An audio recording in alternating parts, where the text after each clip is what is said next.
some situations that were not very safe for me. There were a lot of things that, were just a little over the line for my age. I continued to do a lot of things that I shouldn't have, and it definitely affected the way that I grew up. I was 17 at the time. This is about a year ago.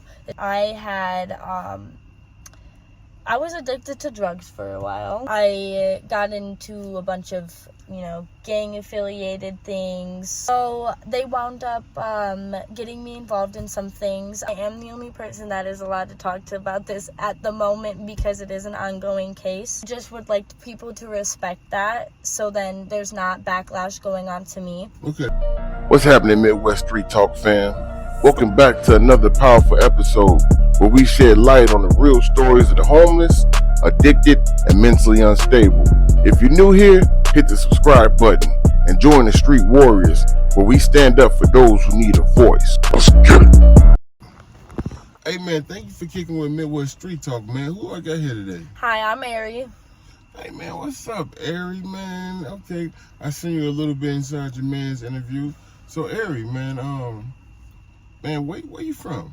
I'm from Pulaski, Milwaukee area. I grew up around Walworth County area and then came up here just a little bit ago. What brought you up here? My father. I moved areas from my mother's to my dad's. Okay. So, coming up in the Pulaski, Milwaukee area, did you have your mom and your dad yet? No, I only had my dad in Pulaski area. Okay. And do you have a relationship with your mom and your dad? Yes, I do. And did you have any siblings? I have 3 siblings. I have an older brother, an older sister, and a younger sister. How about your relationship with them? How was that? Me and my older sister are pretty close. We've always been pretty tight. We grew up together. My dad took her in as his own, so we pretty much did everything together. But my older brother, we really don't talk. I haven't talked to him in a couple years. And then my younger sister, we have some issues because she has some trouble she's going through. She's only about 14 years old, and she's into older guys, so I try to help out and I try to be there for her, and she doesn't like that, so I just stay out of her business at that point. And how old is she? She's 14. And into older guys, like how old? Well, recently she just got caught in Maryland with a 23-year-old male going on her way to Canada, saying that she was 19 years old. Maryland, is that Wisconsin or? Maryland, U.S. It's a state completely over by New York. That's what I thought. So I was like, whoa, Maryland, whoa. Yes, but luckily for us, they caught her in 24 hours, so she is safe. But is she back home in Wisconsin? Yes, she is actually resigning with a different person because she was with my grandmother. She was not protecting her because I have voiced to my grandmother that she was having these issues with the boys and she was doing what she wasn't supposed to, and she was going to get hurt or something like this was going to happen. They decided not to listen. And I had actually contacted CPS about it because it is completely inappropriate and it's not okay. And they ignored it, and obviously now they fixed the problem, and she's living with my uncle now. So did you go to high school there? I went to high school in Pulaski. Pulaski, okay. Yes, but I did not graduate. I'm not gonna lie, I'm not a graduator. No. No, it's cool. It's cool. Yes. But did you end up I'm on my way to get my GED at the moment. Okay. Yes. It's a little bit of a process. What about work? Have you ever worked any jobs? Yes. I've had multiple jobs. I've worked about 4 different jobs besides the one that I have right now. Where do you work right now? I do a lot of I'm a content creator. Oh, yes. Geez. What does that mean? Like, explain it. I do OnlyFans content. Oh, okay. Yeah. I got you. Okay, now that makes more. Look at my lights. They try to fade out on me. We're back in. Okay, now back with Midwest Street Talk. The lights kind of faded out. Like, so you and your man, you guys create content. Yes. And so that's currently your new job. Yes, at the moment that is what we do. Because we're kind of just moving around. We're trying to find places that are suitable for our living situation. Okay, and is that a hard job to do? Like, do you have to keep up on everything? You do have to keep up, but honestly, it's pretty easy. Okay. Because really, you just do normal activities and stuff with each other, and then you just have people pay for it. So Also, you just have to be really passionate with your man. Yeah, it's pretty much just, we just film our intimate, like, relationship, and people like that, and they buy it. So let me ask you a question. Coming up in the Madison-Pulaski area, Milwaukee Pulaski area, would you say you had a fairly normal childhood? No. Tell me about it. Well, I grew up with both of my parents being addicts. I had some trouble growing up, obviously, with my parents being addicts. I didn't have the best of upbringing, so immediately, right away into, I want to say my early teens, I got into a lot of trouble. I wound up getting into some situations that were not very safe for me.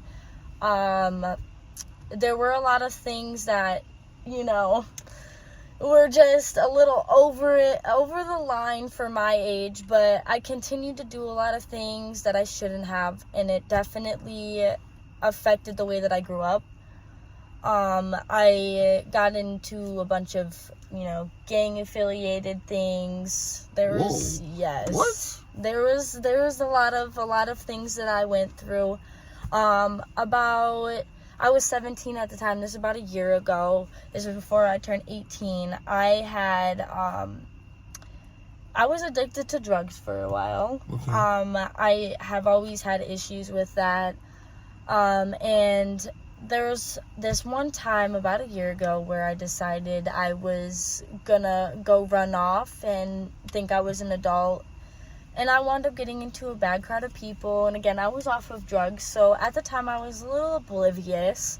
So they wound up getting me involved in some things. I'm going to say this quick before I repeat my situation here. I am the only person that is allowed to talk to about this at the moment because it is an ongoing case. Okay. And I just would like people to respect that. So then there's not backlash going on to me. Okay.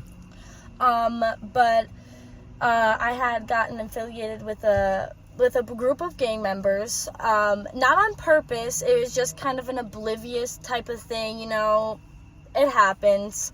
I wound up going with them to motels and stuff, and while I was sleeping, they were drugging me and sex trafficking me in my sleep. What? Yes. So you had gang members that would take you to a hotel. They would take me to a motel room. They would tell me that, I was safe for the night. They would feed me. They would give me everything I need. They'd even give me free drugs and everything like that. And then as soon as I would pass out, they would drug me and they would presume to record me and let people come in the room, and then they would record that.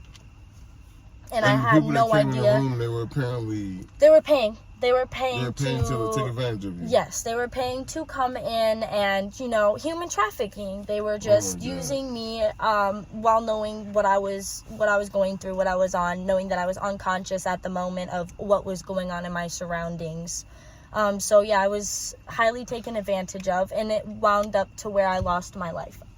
I was pronounced dead in the hospital for 5 minutes straight. They couldn't get me back alive, and then whoop, out of nowhere, here I came. It was a miracle, honestly. I should be dead. Was it from the drugs?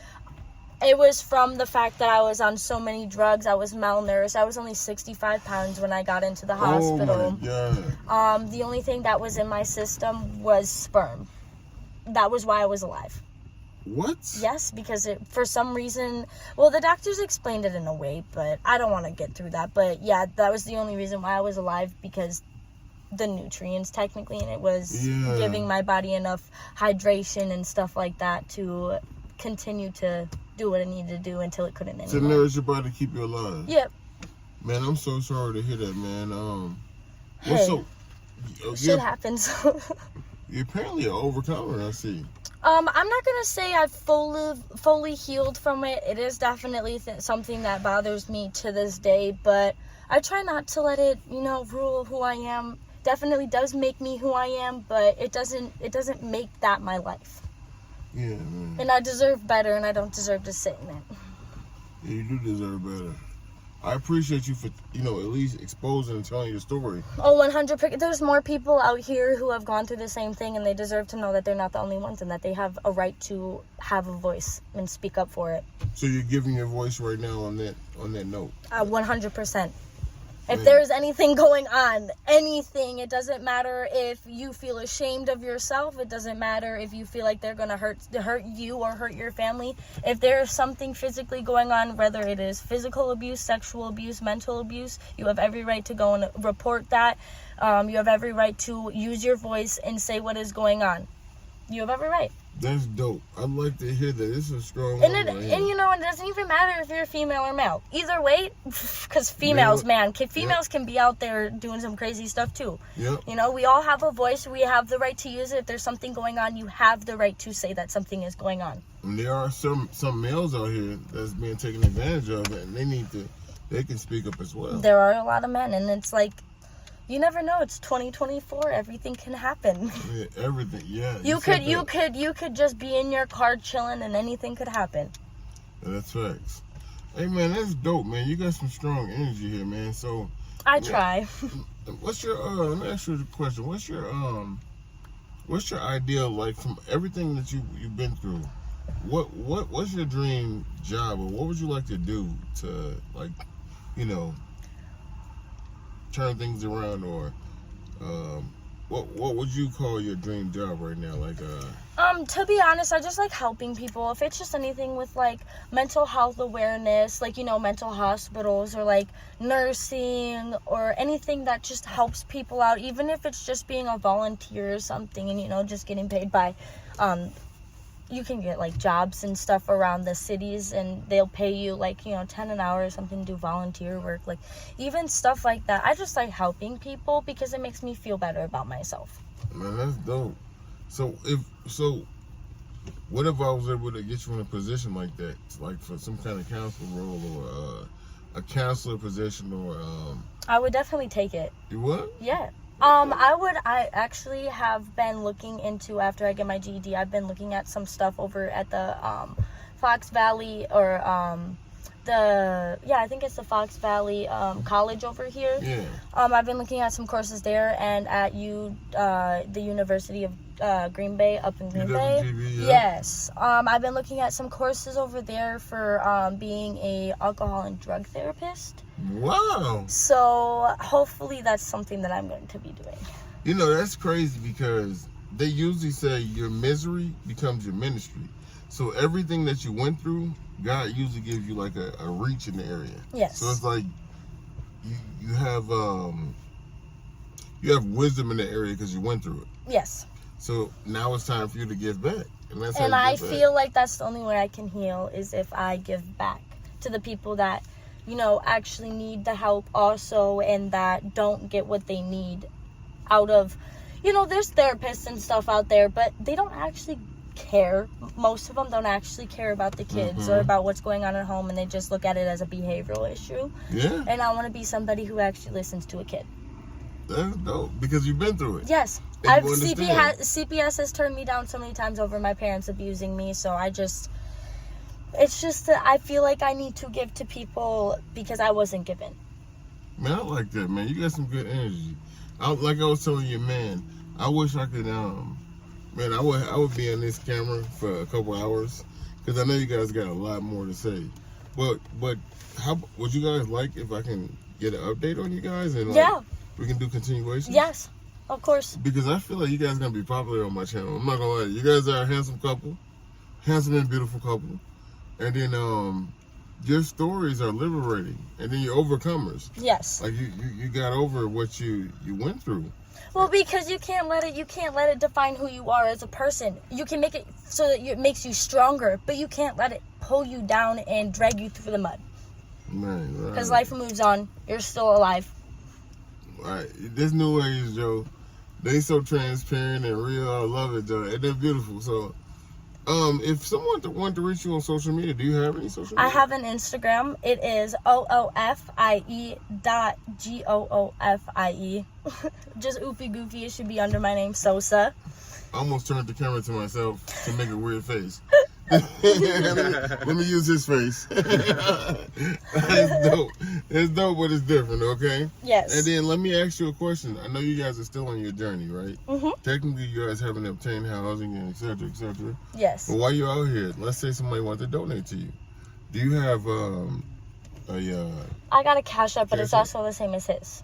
So say it. It is a glass white boy.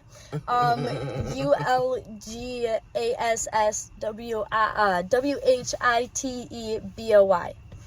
Hey man, you gave me a dope interview, man. I want to tell you I appreciate you, man. And my, Midwest Street Talk, we're building, and you're a part of it now. So who should people subscribe to if they wanted to? What's your name again? Midwest Street Talk. Midwest Street. Midwest Street Talk. Midwest Street Talk. Say that. Yeah. Say that. Subscribe to Midwest Street Talk. Talk that stuff. So hell yeah. Yeah. So God, subscribe to Midwest Street Talk. Let's get them both in here. Yeah. If you don't subscribe to Midwest Street Talk, what the fuck you doing, bro? For real, he What on are some you doing with shit. your life? He be finding people. Hey, so check it out. So both of y'all, the music is coming on now. Let me see y'all jam. Yeah. Love y'all, man. Thank y'all for the